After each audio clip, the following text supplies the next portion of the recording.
Welcome to Insider, your weekly deep dive into the biggest stories shaping Israel and the Middle East. I'm Maayan Hoffman, ILTV's executive editor, and I'll be your host. Today, all eyes are on Washington as Israeli Prime Minister Benjamin Netanyahu meets with U.S. President Donald Trump. With the hostage for ceasefire deal in progress and the growing threat from Iran, what should be on the agenda? Netanyahu has said he will take direct control of the next phase of ceasefire talks. A controversial billboard campaign is urging Trump to seal the big deal, and reports suggest Israel's preparing for an even more major operation in Judea and Samaria. We have a great panel of guests to break it all down. Please welcome Dr. Einat Wilf, former Israeli politician, author, and thought leader. Analyst and author Ilan Evyatar.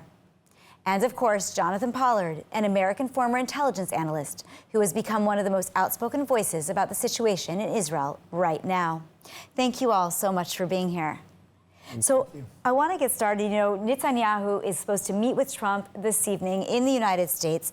There are many, many topics that could be on the agenda, but I want to know, if you were going to be at the meeting today, what would you make sure was on the agenda? Einat, why don't you start?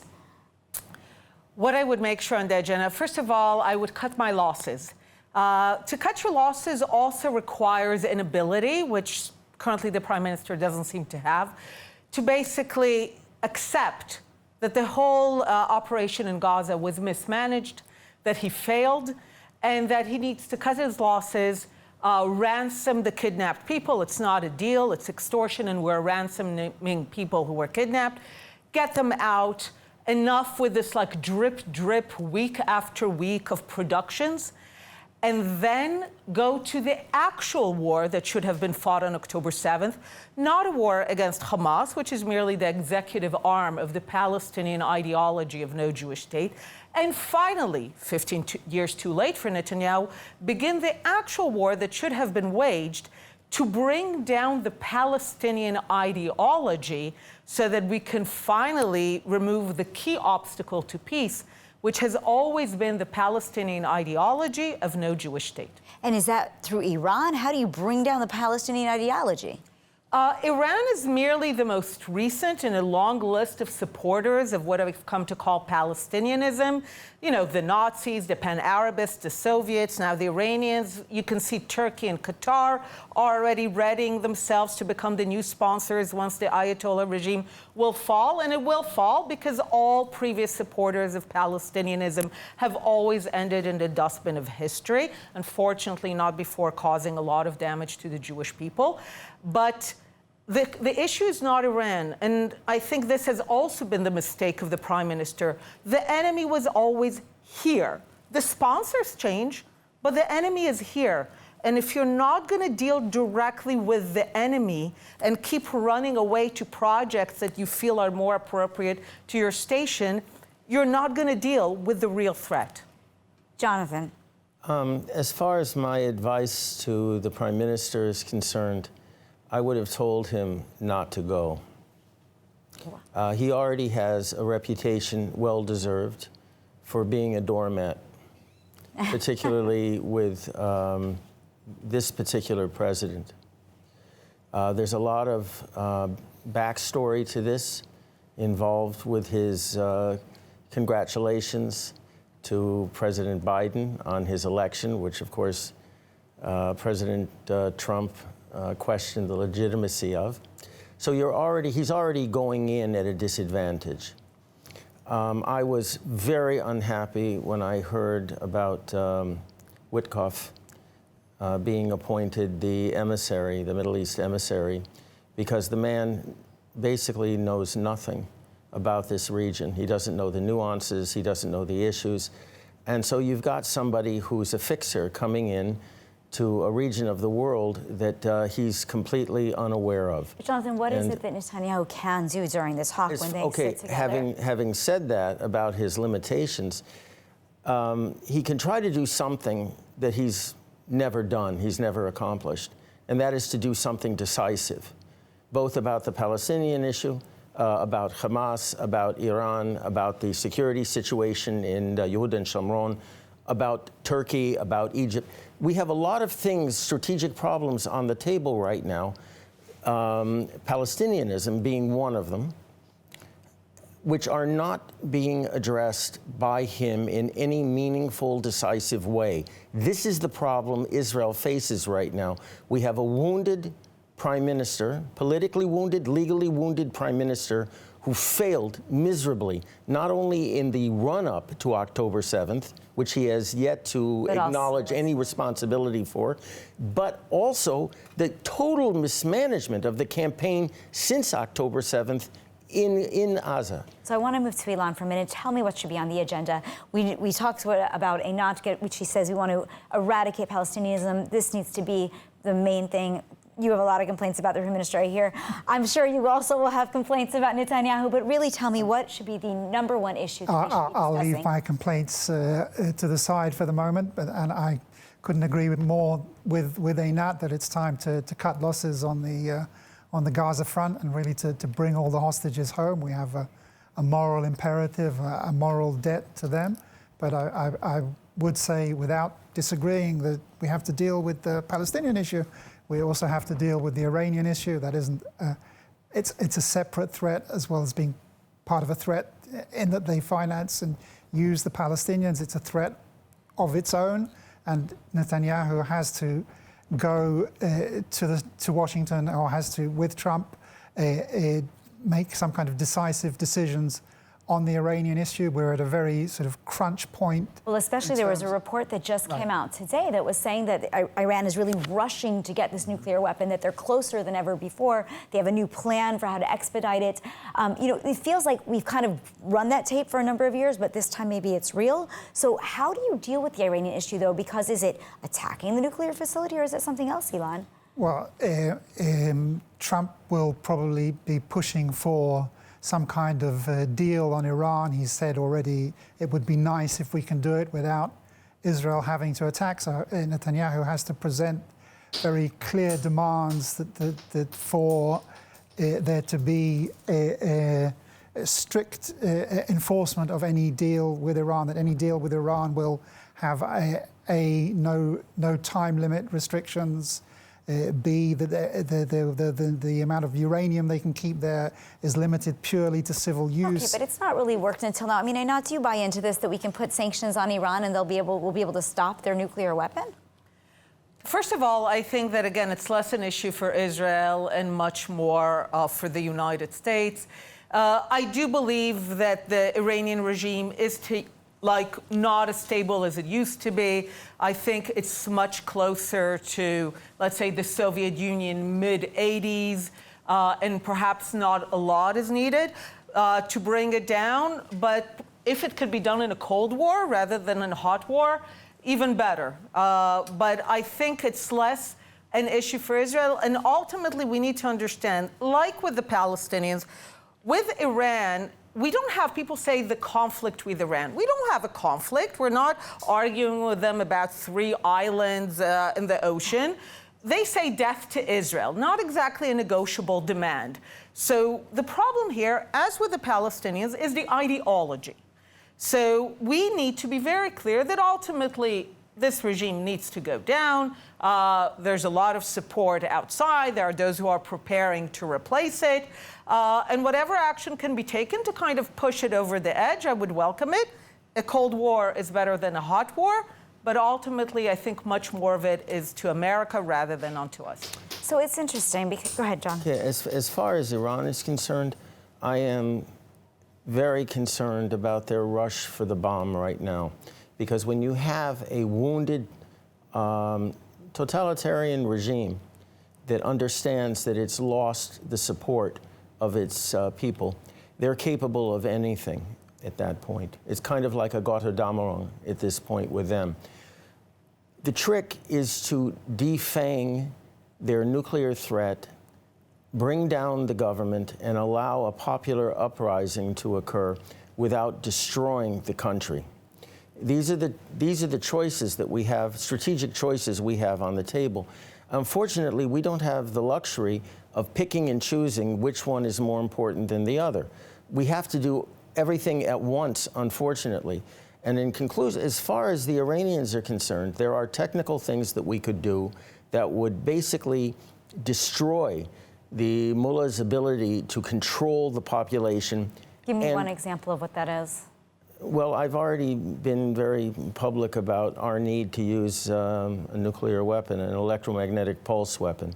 We should use our own nuclear weapon against Iran. Yeah, I mean, this is a weapon detonated high in the air, and it basically shorts out everything electronic. Centrifuges do not spin unless they have electricity. And once you've destroyed the regime's ability to control their police, their security services, and their armies, to coordinate them, a popular uprising can occur. The Trump approach with the maximum pressure simply isn't going to work. Ilan, I want to move to you because you've written a lot about this, actually. So with what you're hearing these different proposals on the table, in the end, do you agree with Jonathan? Is that what we need to do? We need to have a nuclear weapon hitting Iran? I think using a nuclear weapon is absolutely something of the absolute last resort, as is any military operation. I think we need to have a decisive statement from Trump, giving the Iranians a very set, short, a few months to either come to a deal or. But in a few months, they might have a nuclear Israel. weapon. We read the reports today. I think Israel has sufficient intelligence to be able to intervene before they can actually reach a nuclear weapon. Okay, well, we can hope for that, I guess, if we all are still around to talk about it in a few weeks. Yeah, so, maybe we'll have you back on the show and maybe we won't have a show. But let's move over to Judea and Samaria for a minute, because the truth is that's also definitely going to be an issue that's on the table. And I want to talk about it because we're right now operating in Jenin. We're seeing that there's a lot of extremism going on in the area that we call the West Bank. Now, the paradigm might shift under Trump. There's also dialogue of calling it Judea and Samaria, of potentially annexing areas A and B and C, potentially even all of it, right? And changing the way that we look at that area.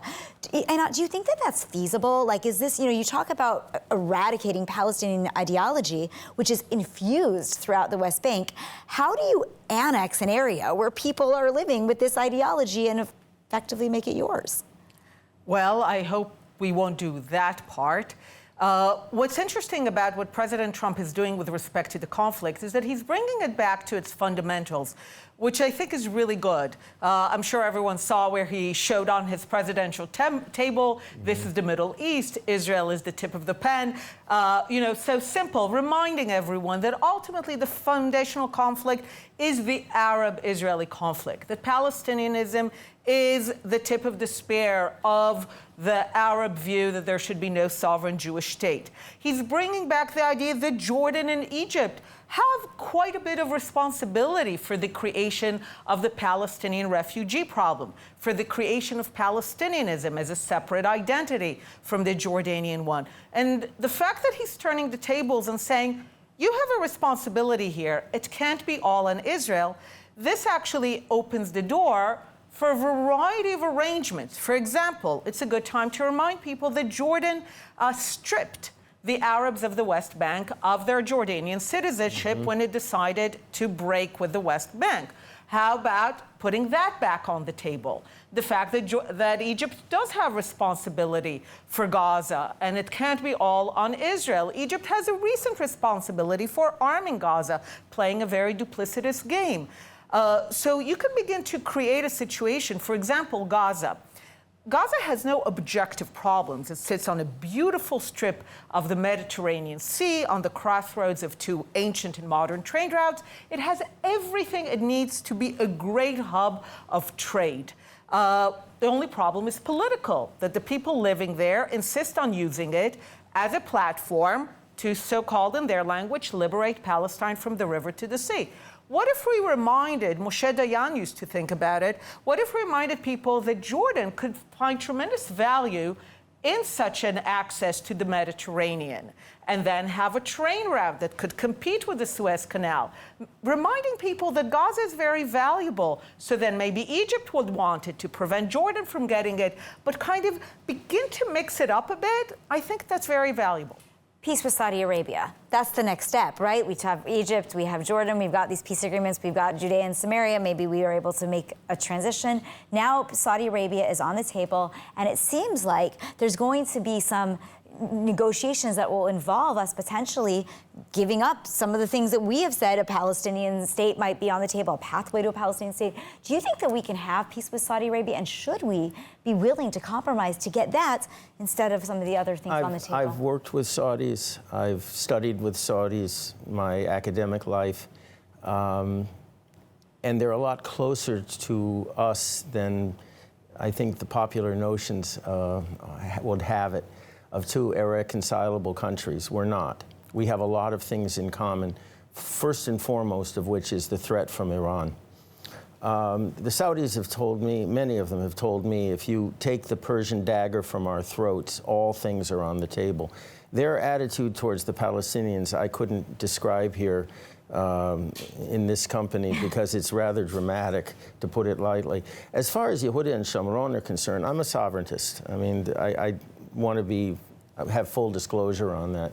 And what you mean by that is you believe they should be sovereign areas of Israel? Yeah, David Friedman, the former U.S. ambassador, in his recent book, is posited that the Palestinians in Yehuda and Shomron should be treated like Puerto Rico. And with all due respect to David Friedman, I know his heart is in the right place, but it's not going to happen. You're not going to treat the Palestinians like Puerto Ricans. I mean, the Puerto Ricans aren't interested in destroying America. They want to be part of America, most of them. So I think we have to come to a conclusion as to what our future is going to be with regard to the territories. And I'm sorry, but I can only see this as a zero-sum game where either we win or we lose in this matter, and I'm not about to have us lose. So as far as the Palestinians are concerned, Jordan, fine. The rest of the Arab world, fine. If you want to give them Jordanian citizenship here in Yehuda and Shomron, which is an option, you have to understand that the more you include other countries in our internal affairs, the more complications there are. This is with people talking about giving Saudi Arabia some role on Har HaBayit. You don't want to do this. They don't even want this. Right, it's too complicated. It's way too complicated. So Ilan reacts to what you're hearing here. Yeah, I mean, in terms of the Saudis, I think I would agree that they've said some very unpolite things about the Palestinians, but basically they don't want the Palestinians dictating their long-term interests. But on the other hand, they also, as the guardians of the two mosques, etc., as a prominent power in the Arab world, they also have some kind of obligation to the Palestinians. So if we do want to reach peace with the Saudis, we're going to have some kind of long-term vision that will enable this to happen. But I do believe that a deal is very much on the table. Very much on the table. And do you believe that we're going to then transport the Palestinians like they're talking about, Egypt, Jordan? You know, you're saying there's all these ideas. Do you think Trump's idea will go through, Einat? He certainly seems determined, and though he was asked several times, and he's very clear that he is determined about it. But I think the key issue is not just a question of whether they will be, some of them will find temporary refuge in Jordan or Egypt or in other countries. I think the key is really to begin to take apart the core tenets of Palestinianism, which are four. From the river to the sea, there will be no Jewish state, therefore perpetual refugeehood until return. These things need to be taken apart and actually replaced with property rights. The interest in Gaza, again, it's a wonderful area. That's with nice. The right Trump politics. Already highlighted that, right? Yes, it could be exactly. really nice. So the idea is, okay, you want to rebuild it as a place that is positive, that is not about being a platform to destroying Israel. I believe that, yes, the people who live there should have property rights. And let's say they go temporarily to an Egypt or Jordan, but it needs to be clear that the right to property in Gaza means they're not refugees. They're struck from the record of UNRWA. There is no such thing as a right of return. So if we can bring it back to an issue of property rights rather than the big ideology of no Jewish state, we will have made great progress in the region. Hopefully in the next 4 years. Now, we're about to finish. Everyone has 30 seconds to just give final thoughts. Tonight, Bibi and Netanyahu are meeting.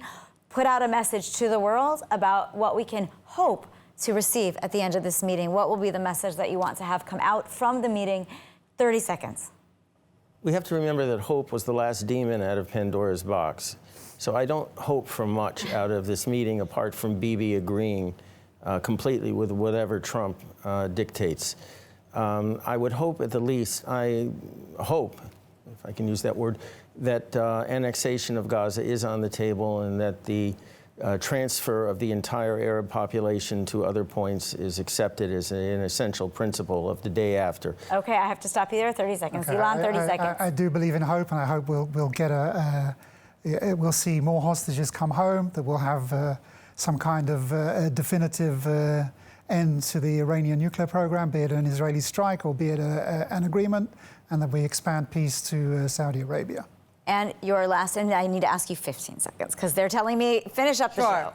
The vision should be one that I've come to call Arab or Islamic Zionism, an Arab and Muslim embrace of the Jewish right to self-determination in the land. That should be the vision put on the table. Wow, well, I guess we'll know in a few more hours what the results are and what is actually on the table during the meeting for Trump and Netanyahu and what actually comes out of the meeting. Now, unfortunately, we are out of time for this evening. I want to thank all of our guests for being here. Thank you for watching Insider. Remember to subscribe to our newsletter, to visit ILTV.tv. Thanks for watching. Have a safe and pleasant evening.